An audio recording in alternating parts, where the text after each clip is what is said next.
Hi, my name is Philip, and today I'm going to bring you another Gadget Mechanics repair tip of the week.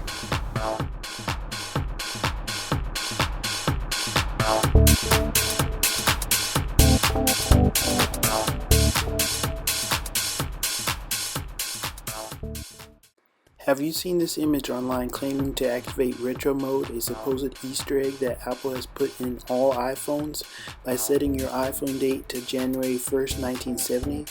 Well, by now you've probably seen a lot of videos that fix this issue by disconnecting the battery in iPhones. But the fix for iPads and iPod touches are a little different.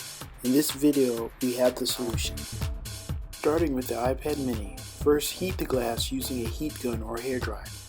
Next, carefully pry up the heated glass using a plastic pry tool. The glass is very fragile and cracks easily if pried too strongly. Lift the glass and lie it back. Next, carefully pry up the LCD.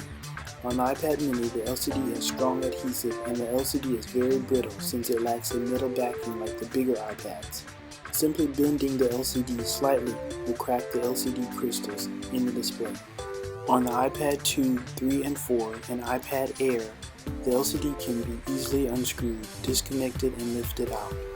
On the iPad mini, unscrew the metal shield that sits over the inside of the iPad. Next, unscrew the shield that covers the battery connector and LCD connector. This is very similar on the iPad Air. Use a plastic tool to pry up the battery connector. Wait for a few seconds, then reconnect it. Unfortunately, if you have an iPad 2, 3, or 4, disconnecting the battery is not as easy. I think we found a solution, a flat plastic card or guitar pick. On the iPad 2, 3, and 4, the battery connector sits underneath the logic board. At first, it seems like you would need to remove the entire logic board to disconnect the battery. Unscrew the screw on the battery connector. Stick the plastic card or guitar pick in between the contacts on the logic board and battery. Hold it for a few seconds and then release. Now plug in all connectors, replace all the screws, metal shields, and LCD.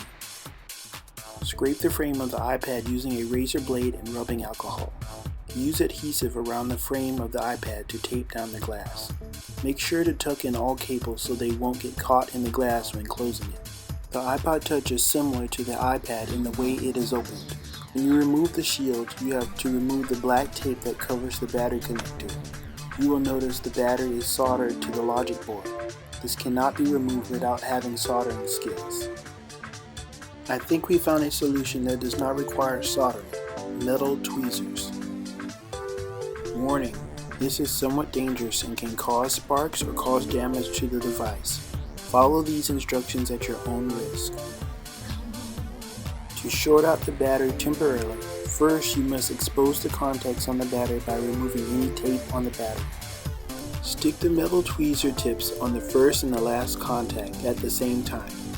Touch them only once very quickly. You may see or hear a small spark. Cover the contacts with the tape and close the iPod, returning screws, metal shields, and adhesive to the glass. The iPod will not turn on after this using the power button until you plug the iPod into power. We would like you to comment below with your attempts using our technique. Also, make sure to like this video and subscribe. For parts and tools and accessories, check out our website at www.gadgetmechanix.com. Well, for now, that's all we have. Please tune in next week for the next Gadget Mechanics repair tip of the week.